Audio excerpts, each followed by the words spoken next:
உறவுகள் அனைத்துலக உயிரோடை தமிழ் ILC தமிழோடு இணைந்திருக்கிறீர்கள்.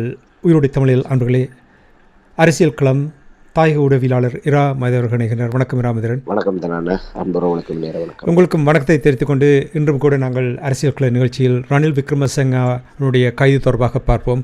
நேற்று நிறைய விடயங்கள் தகவல்களை தந்திருந்தீர்கள். இன்று முதலில் கேட்க விரும்புகின்ற விடயம் என்னவென்று சொன்னால், வைத்தியசாலையில் அனுமதிக்கப்பட்டிருக்கிற நிலைமை எவ்வாறு இருக்கின்றது? புதியதாக ஏதாவது தகவல்கள் அறியக்கூடியதாக இருந்ததா? முன்னாள் ஜனாதிபதி ரணில் விக்ரமசிங்க அவர்கள் ஒரு முறைகேடாக அரச நிதியை கையாண்டமை தொடர்பாக அவர் கைது செய்யப்பட்டு விளக்கமறியலில் வைக்கப்பட்டிருக்கின்றார். நேற்றைய தினம் ஏற்கனவே நாங்கள் பார்த்திருந்தோம், ஒரு 2 விதமான மருத்துவ அறிக்கைகள் வெளிவந்திருந்தன. மருத்துவமனை தரப்பிலிருந்து நலமுடன் இருக்கின்றார் என்றும், சில மணி நேரங்களுக்கு பின்னர் அவர் ஒரு வெப்ப பக்கவாதத்தால் பாதிக்கப்பட்டிருக்கின்றார், உடலில் நீர்ச்சத்து குறைபாடு காரணமாக அவர் ஒரு மிகுந்த ஒரு ஆபத்தான நிலைமையில் இருக்கின்றார், ஒரு 3 நாட்களுக்கு பின்னரான அவருடைய நிலைமைகள் உறுதியாக கூற முடியும், அந்த 3 நாட்களுக்கு பின்னர் நிலைமைகள் சீரடையாவிட்டால் அவருடைய உடல்நிலை என்பது ஒரு மோசமான கட்டத்தை அடைவதற்கான வாய்ப்புகள் இருக்கின்ற தகவல் நேற்றைய தினம் கொழும்பு தேசிய வைத்தியசாலையினுடைய பதில் வைத்தியர்னால், அதாவது பொறுப்பதிகாரியினால் அது தெரிவிக்கப்பட்டிருந்தது. இன்றைய தினம் இதுவரை இன்றைய தினம் கூட ஒரு பிற்பகல் வேளையிலே ரணில் விக்ரமசிங்க அவர்களுடைய மருத்துவ அறிக்கை தொடர்பான ஒரு புதுப்பிக்கப்பட்ட தகவல் ஒன்றை வெளியிடுவதற்காக அந்த மருத்துவர்கள் குழுவினர் தயாராகி வருவதாக ஒரு செய்தி வெளிவந்திருந்தது. ஆனால் தற்போது நாங்கள் பேசிக்கொண்டிருக்கின்ற வரை அப்படி அனைத்து ஒரு தகவல்களும் மருத்துவமனை தரப்பிலிருந்து வெளிவந்ததாக தெரியவில்லை. ஆகவே ரணில் விக்ரமசிங்க அவர்களுடைய உடல்நிலை தொடர்பாக ஒரு மிகுந்த ஒரு கனத்த மௌனம் அங்கே கடைப்பிடிக்கப்பட்டு வருவதை பார்க்கக்கூடியதாக இருந்தது. இப்போ நேற்றைய தினம் வெளிவந்த அவ்வாறான ஒரு எந்த தகவல்களும் இன்றைய தினம் வெளிவரவில்லை. அப்படி இருந்தும் இன்றைய தினம் ஒரு இடைப்பொழுதிலே ஒரு தகவல் வெளிவந்திருந்தது. கொழும்பு தேசிய வைத்தியசாலையினுடைய பிரதிப்படைப்பாளருடைய தகவலாக ரணில் விக்ரமசிங்க அவர்கள் ஓரளவு அவருடைய உடல்நிலையில் ஓரளவு முன்னேற்றம் காணப்பட்டிருப்பதாகவும், அவர் ஒரு நலமுடன் இருக்கின்ற ஒரு அடிப்படையிலே அந்த பதில் பணிப்பாளருடைய பிரதிப்பணிப்பாளருடைய தகவலாக அந்த தகவல் வெளிவந்திருந்தது. ஆனால் அவருடைய உடல்நிலை, அந்த வெப்ப பக்கவாதத்தினுடைய நிலைமை, ஏற்கனவே நீரிழிவு மற்றும் உயர் குருதி அழுத்தத்தினால் பாதிக்கப்பட்டிருக்கிறார், அதனுடைய நிலைமை, இந்த இப்படியாக ஒரு பிரத்யேகமான மருத்துவ அறிக்கைகள் எதுவுமே இன்றைய தினம் வெளியிடப்படவில்லை என்பதுதான் நாங்கள் சொல்லிக்கொள்ளக்கூடியதாக இருக்கின்றது. மருத்துவ ரீதியாக என்ன நிலைமை என்றதை நீங்கள் கூறியிருக்கிறீர்கள், அதற்காக உங்களுக்கு நன்றி.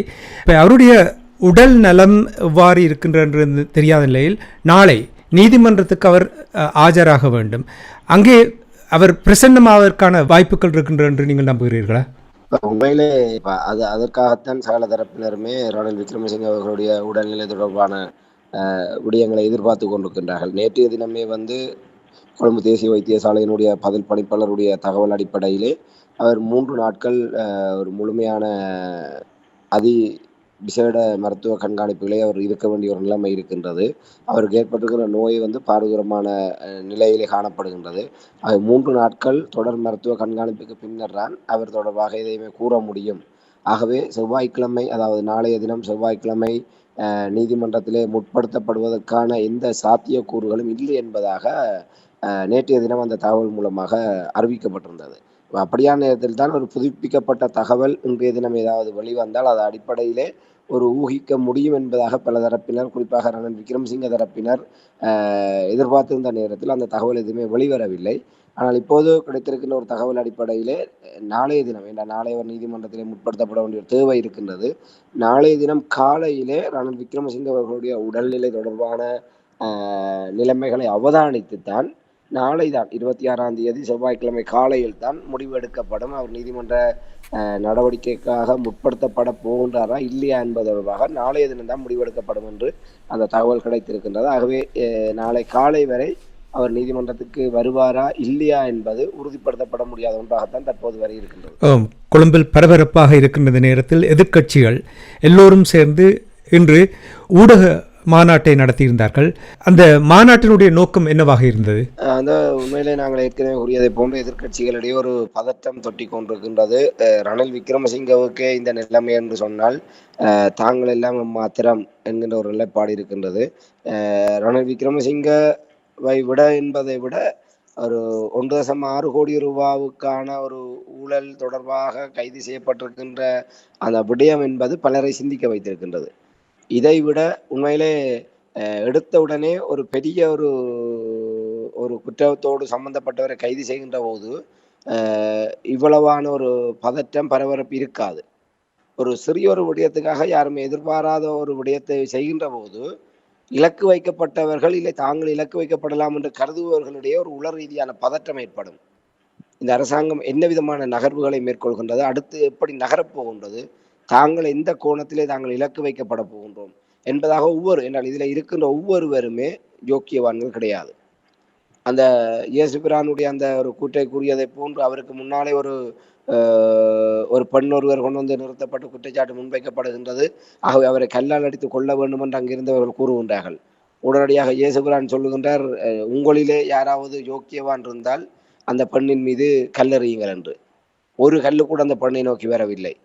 அதுதான் உண்மை, அதுதான் உலகம். இப்படிப்பட்ட ஒரு நிலைமைதான் இன்று எதிர்த்தரப்பில் இருக்கின்ற அத்தனை பேருமே இந்த அரசாங்கம் நேர்மையாக எந்தவித தயவு தாட்சணியம் இல்லாமல் சிறியவர் பெரியவர் பணபலம் படைத்தவர் அரசியல் செல்வாக்கு மிக்கவர் உலக செல்வாக்கு மிக்கவர் என்ற அளவுகோலை எல்லாம் ஒரு பொருட்டாக கருதாது அவர்கள் மக்கள் சொத்தை சூறையாடி இருக்கின்றார்களா, அரசாங்கத்துக்கு விரோதமாக நடந்திருக்கின்றார்களா, அந்த அளவுகோலின் அடிப்படையில் இந்த அரசாங்கம் நேர்மையாக செயல்படுமாக இருந்தால் இந்த எதிரணியிலே கூப்பாடு போடுகின்ற சிங்களவர்கள், தமிழர்கள், முஸ்லிம்கள் என சகல தரப்பில் இருக்கின்ற மக்கள் பிரதிநிதிகளும் அரசியல் பிரமுகர்களும் சிறைச்சாலைக்கு செல்ல வேண்டிய ஒரு நிலைமை உருவாகும். அந்த அத்தனை பேருக்குள்ளே ஒரு கலக்கம் என்னன்னு சொன்னால், ஒரு மஹிந்த ராஜபக்சே எடுத்துக்கொண்டால் அவருக்கு தெரியும் நான் என்ன விதமான ஊழல்களை செய்திருக்கின்றேன், எந்த விடயம் தொடர்பாக அரசாங்கத்துக்கு தெரிகிறதுக்கான சாத்தியக்கூறுகள் இருக்கின்றது என்று. மைத்திரிபால சிறிசேனவுக்கு தெரியும் தான் என்ன செய்தேன் என்று, சந்திரிகா அம்மையாருக்கு தெரியும் என்ன செய்தேன் என்று, சயித் பிரேமதாசாவுக்கு தெரியும் என்ன செய்தேன் என்று. ஆகவே இவர்களுக்கு எல்லோருக்குமே தாங்கள் என்ன செய்தோம். ஆனால் ரணில் விக்ரமசிங்கனுடைய அணுகுமுறையை பார்த்ததுக்கு பிற்பாடு இவர்களுக்கு ஒரு குழப்பம் இருக்கின்றது.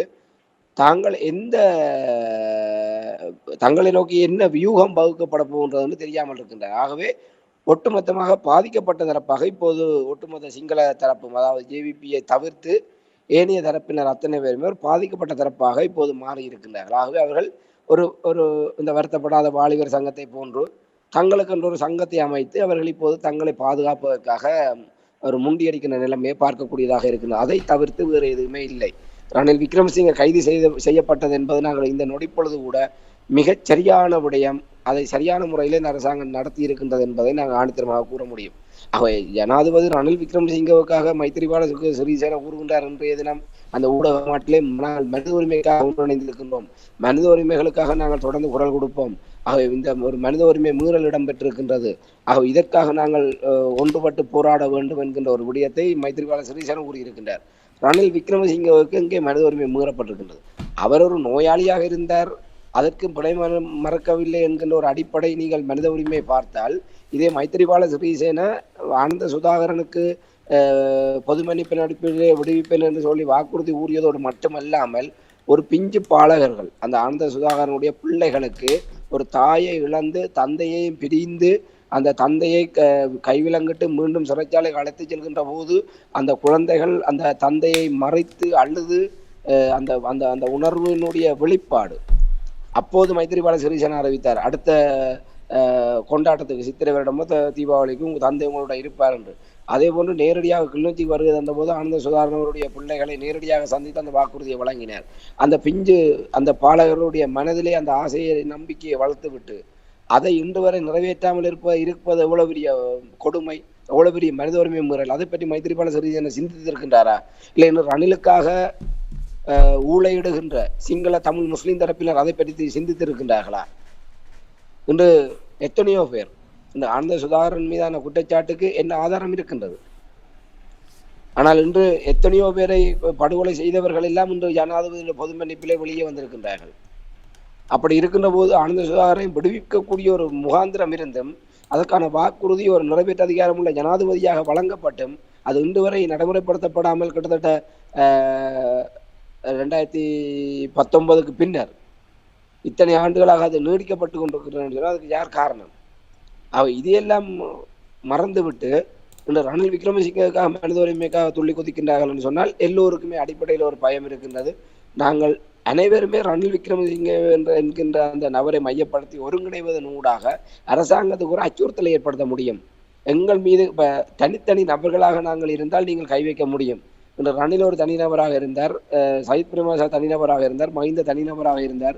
இப்படி ஒவ்வொருவராக தனிநபராக இருந்தபோது அதை இலக்கு வைப்பது சுலபம். நீங்கள் அனாவசியமாக ரணில் விக்ரமசிங்க விஷயத்திலே தலையிட்டு விட்டீர்கள், நாங்கள் இப்போது ஒன்றாகிவிட்டோம், இனி ஏழுமென்றால் எங்களிடம் கை வைத்து பாருங்கள் என்கின்ற ஒரு எச்சரிக்கையை அரசாங்கத்துக்கு ஒரு அச்சத்தை ஏற்படுத்தக்கூடிய வகையிலும் தான் இவர்கள், அதாவது தங்களை தற்காத்துக் கொள்வதற்காக ஒரு போலியான ஒரு பிம்பத்தை, அதாவது தாங்கள் ஒரு பலமாக இருக்கின்றோம் என்கின்ற ஒரு பாதுகாப்பு கவசமாக இருக்கும் என்று நம்புகின்றார்கள். ஆகவே அந்த அடிப்படையில் தான் இவர்கள் இந்த எதிர்கட்சிகளோட கூட்டணிவாக பார்க்கின்றன தவிர அதில் எந்த அடிப்படை நியாயமோ இல்லை அதை தவிர்த்து வேறு எந்த ஒரு செயல் விளைவுகளை ஏற்படுத்தக்கூடிய ஒரு விவகாரமாகவோ அதை பார்க்க முடியவில்லை. நாளை 26ஆம் தேதி செவ்வாய்க்கிழமை ரணில் விக்ரமசிங்க அவர்கள் நீதிமன்றத்துக்கு ஆஜராக வேண்டிய நிலையில் ரணில் விக்ரமசிங்கக்காக நீதிமன்றத்துக்கு முன்பாக போராட்டம் நடத்துவதற்கு அழைப்பு விடுத்திருக்கிறார்கள். யார் இந்த அழைப்பு விடுத்திருக்கிறார்கள், என்ன நோக்கம் என்று கூற முடியுமா? இந்த எதிர்கட்சிகளுடைய கூட்டணிவு தான் இந்த அழைப்பை விடுத்திருக்கின்றார்கள். ரணில் விக்ரமசிங்கவை பாதுகாக்க வேண்டும், ரணில் விக்ரமசிங்கவை பாதுகாக்க விரும்புகின்ற அத்தனை பேரும் நாளைய தினம் கொழும்பு நீதிமன்றத்துக்கு, அதாவது ரணில் விக்ரமசிங்க அவர்கள் முன்னிலைப்படுத்தப்பட போகின்ற அந்த கொழும்பு கோட்டை நீதிமன்றத்துக்கு ஒரு பெருந்திரளாக அணிதிரண்டு ரணில் விக்ரமசிங்கவுக்காக நாங்கள் இருக்கின்றோம் என்கின்ற ஒரு செய்தியை அரசாங்கத்துக்கு சொல்ல வேண்டும் என்கின்ற ஒரு அழைப்பை அவர்கள் விடுத்திருக்கின்றார்கள். அதற்காக என்னால் இதிலே ஐக்கிய தேசிய கட்சி இருக்கின்றது, பொதுஜன பெரமுன இருக்கின்றது, ஸ்ரீலங்கா சுதந்திர கட்சி இருக்கின்றது, இன்னபிற முஸ்லீம் காங்கிரஸ் இருக்கின்றது, மலையக கட்சிகள் இருக்கின்றன, சுமந்திரன் போன்ற தமிழ் தரப்புகளும் இதிலே மிக ஆர்வமாக இருக்கின்றார்கள்.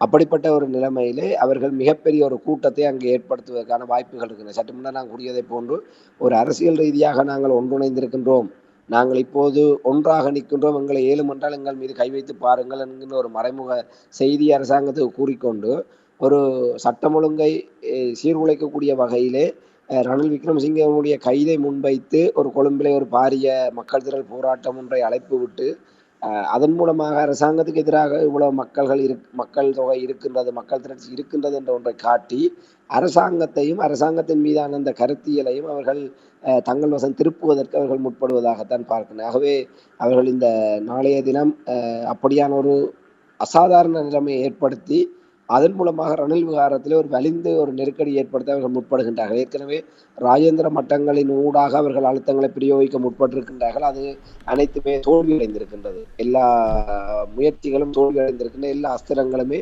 செயலிழந்து போயிருக்கின்றன. இப்போ இன்று வருகின்ற தகவல் அடிப்படையில் பார்க்கின்ற போது ஐக்கிய தேசிய கட்சி சார்பாக அவர்கள் இந்திய தூதுவர் உள்ளிட்ட பல்வேறு நாட்டு ராஜதந்திரிகளை அவர்கள் நேரடியாக சந்தித்து ரணில் விக்ரமசிங்கவனுடைய உயிரை பாதுகாக்க வேண்டும் என்கிற ஒரு அனுதாப ரீதியான அணுகுமுறையிலே அந்த நாடுகளை தலையிட வேண்டும் என்ற அடிப்படையிலே இவர்கள் கோரிக்கை விடுத்திருப்பதாக அறியக்கூடியதாக இருக்கின்றது.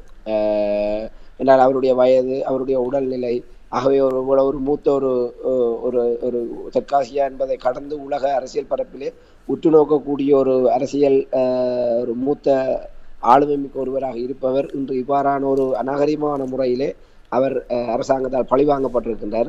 ஆகவே ரணில் விக்ரமசிங்கவை இவ்வாறான ஒரு நிலைமையிலே தொடர்ச்சியாக வைத்திருக்கின்ற பட்சத்திலே அவருடைய உடல்நிலை என்பது ஆபத்தான ஒரு நிலைமையாக மாறும்.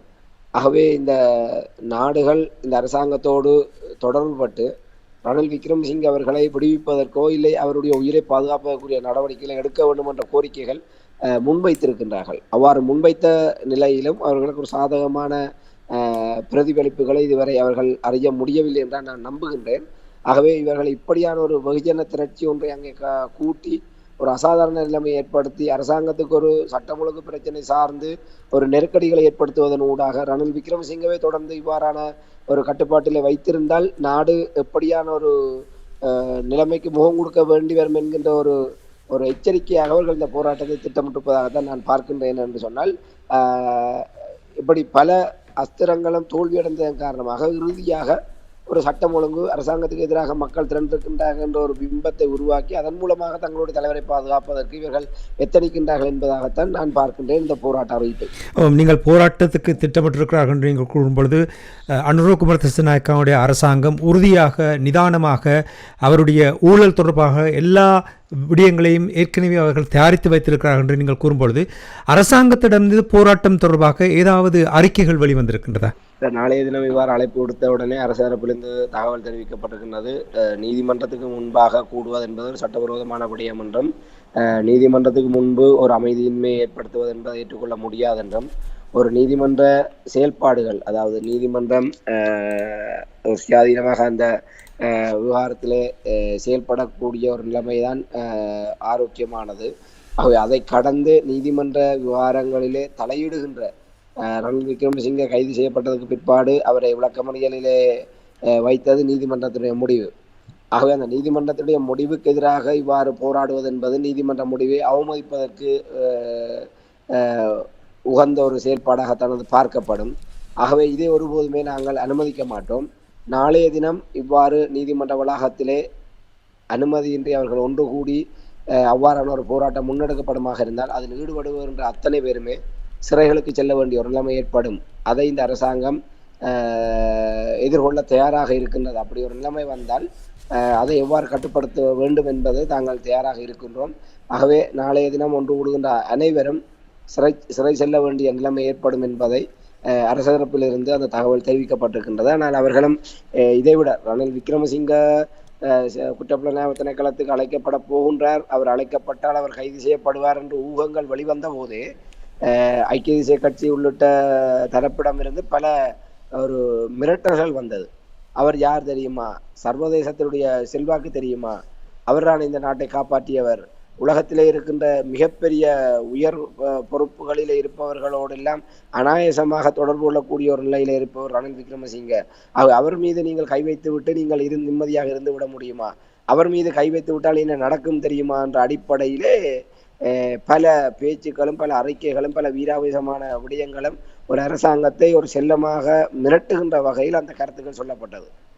இப்படிப்பட்ட பூச்சாண்டிகளுக்கு மத்தியிலும் ரணில் விக்ரமசிங்க பிணையிலே வெளிவர முடியாத அளவுக்கான ஒரு பிரிவுகளிலே அவர் மீது நடவடிக்கைகள் எடுக்கப்பட்டிருக்கின்றன சொன்னால் அவர்கள் எவ்வளவு தூரம் தயாராக இருக்கின்றார்கள் என்பது மிக திட்ட தெளிவாக தெரிகின்றது. இன்று விமல் ரட்நாயக கூறியிருக்கின்றார், ராஜபக்சேக்கள் மிக விரைவில் கைது செய்யப்படுவார்கள், அவர்கள் மீது நடவடிக்கை நிச்சயம் உண்டு என்று கூறுகின்றார். அவர்கள் ரணில் விக்ரமசிங்க மீது நடவடிக்கை எடுத்தவுடன் இவர்கள் தப்பித்து விடலாம் என்று யாருமே கற்பனை காணக்கூடாது. எல்லோருக்கும் எதிராக அவர்கள் ஒரு நிதானமாக, நீங்கள் கூறியதை போன்று நிதானமாக அவர்கள் இந்த விடயங்களை கையாண்டு வருகின்றார்கள்.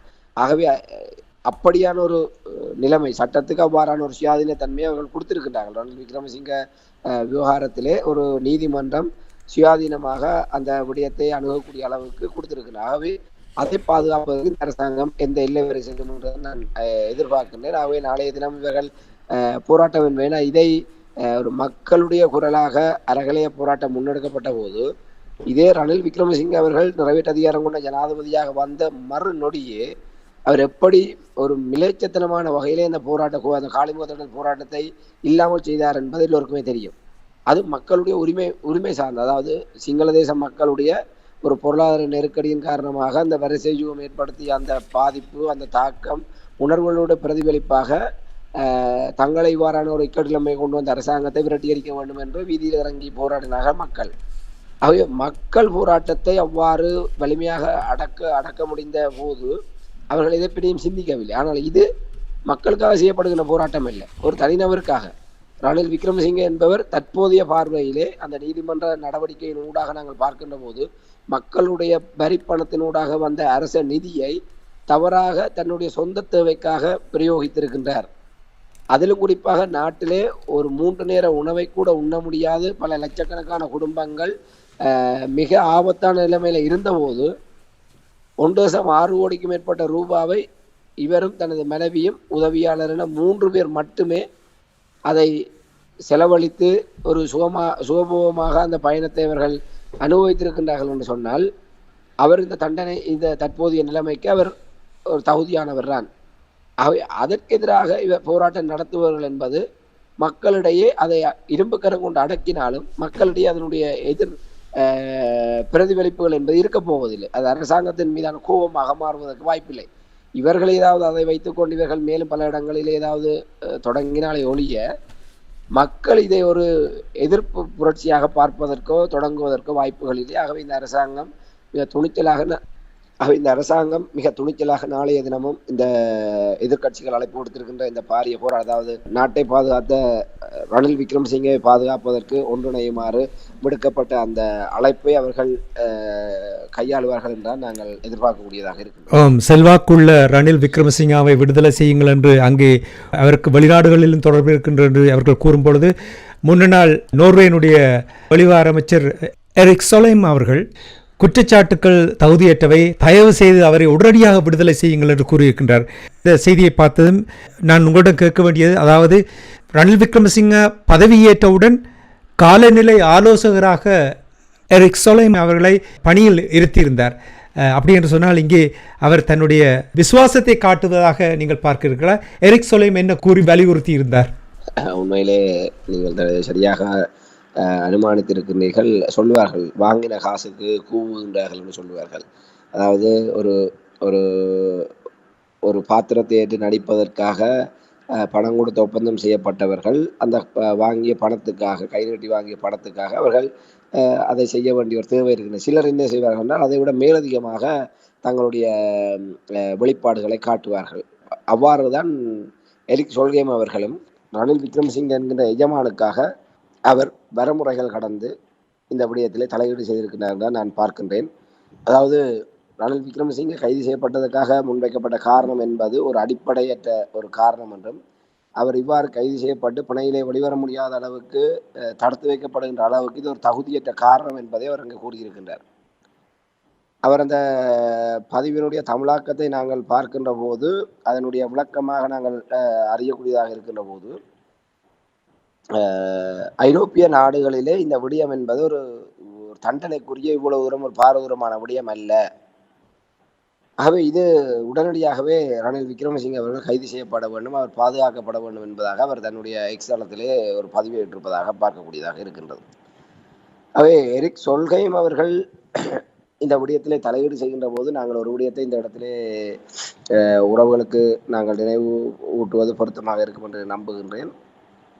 அதாவது தற்போதைய நிலைமையிலே ஒரு மக்களால் தெரிவு செய்யப்பட்ட ஒரு அரசாங்கம், ஒரு நிறைவேற்று அதிகாரம் கொண்ட ஒரு அரசாங்கம், அதை விட ஒரு மக்களால் தெரிவு செய்யப்பட்ட ஒரு மக்கள் அரசாங்கம் ஒரு நடவடிக்கை எடுத்திருக்கின்றது. இலங்கையை பொறுத்தவரையிலே இப்போ மற்ற நாடுகளில் எப்படி இருக்கணும் அதே போன்று மக்களால் தெரிவு செய்யப்பட்ட அரசாங்கம், அந்த அரசாங்கம் மக்களுடைய வரிப்பணத்தை அவர்கள் ஏற்கனவே அந்த வாக்குறுதிகளை வழங்கி இருக்கின்றார்கள். ஊழல் ஒழிப்பு இந்த விடயங்கள் எல்லாம் தாங்கள் இதை மேற்கொண்டு மக்களுக்கான சுமைகளை தாங்கள் குறைப்போம் என்று அதை அவர்கள் செயல்படுத்தி கொண்டிருக்கின்றார்கள். அப்படி இருக்கின்ற போது சயித் பிரேமதாசா, மைத்ரிபால சிறிசேன, சுமந்திரன், முஸ்லிம் காங்கிரஸ், மனோ கணேசன் போன்றவர்கள் எல்லாம் அறிக்கை விடுவது, கூப்பாடு போடுவதிலே தவறில்லை. அவர்கள் இலங்கையர்கள், இலங்கைக்குள்ளாக இருக்கின்றார்கள். எரிக் சொல்கேம் என்பவர் இலங்கையினுடைய காலநிலை விவகாரங்களுக்கான ஒரு ஆலோசகராக அவர் நியமிக்கப்பட்டதால் இப்போது அந்த பதவி இருக்கின்றதா இல்லையா என்பது ஒரு கேள்விக்குறி. ஆகவே ஒரு முன்னாள் அவருடைய அந்த பதவி முடிந்ததற்கு பிற்பாடு அது முடிந்து விட்டது. அவர் இன்னொரு நாட்டினுடைய ஒரு குடிமகன், இன்னொரு நாட்டினுடைய அரசியல் பிரபலம். ஒரு எல்லை மீறி ஒரு நாட்டினுடைய அரசியல் விவகாரங்களை தலையீடு செய்கின்ற அளவுக்கு இந்த விடயம் ஒரு பெருமதி மிக்கதா என்பதை எரிக் சொல்கைம் அவர்கள் சிந்தித்து பார்க்க வேண்டியவராக இருக்கின்றார். இப்போது உங்களால் இந்த அரசியல் நாகரிகமற்ற முறையிலே உங்களால் எல்லை மீறி ஒரு தனிப்பட்ட ஒரு ரணில் விக்ரமசிங்க அவர் ஒரு தியாகி அல்ல, அவர் ஒரு சுதந்திர போராட்டத்துக்காக அந்நியர்களால் கைது செய்யப்படவில்லை, மக்களுடைய வரிப்பணத்திலே தன்னுடைய சொந்த தேவைக்காக அதை பயன்படுத்தி இருக்கின்றார். அந்த முறைகேடு இடம்பெற்றிருக்கின்றது என்பது உறுதிப்படுத்தப்பட்டவர் கைது செய்யப்பட்டிருக்கின்றார். அதற்காக இவ்வளவு பெரிய ஒரு சர்வதேச தலையீடு என்பது ஒரு அனாவசியமான ஒன்று.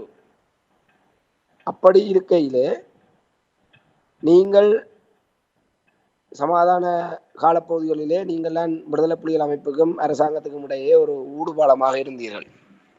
இன்று வரை அந்த கடமையை நீங்கள் சரியாக செய்யவில்லை.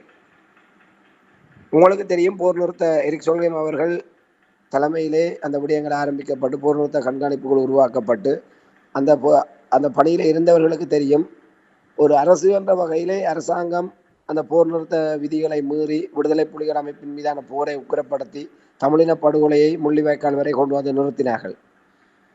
இதிலே எரிக் சோல்ஹெய்ம் உள்ளிட்ட சர்வதேச தரப்புகள் இலங்கை அரசாங்கத்தோடு சேர்ந்து விடுதலை புலிகள் மீது பழியை சுமத்தி அவர்கள்தான் இதற்கெல்லாம் காரணம் என்று முத்திரை ஊத்தினார்கள்.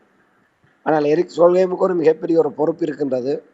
அவர்தான் எங்களுடைய தேசிய தலைவர் மேதகவி பிரபாகரன் அவர்களை நேரடியாக சந்தித்து இந்த சமாதான பேச்சுவார்த்தைக்கான ஒரு அடிக்கோளிட்டவர் அவர்.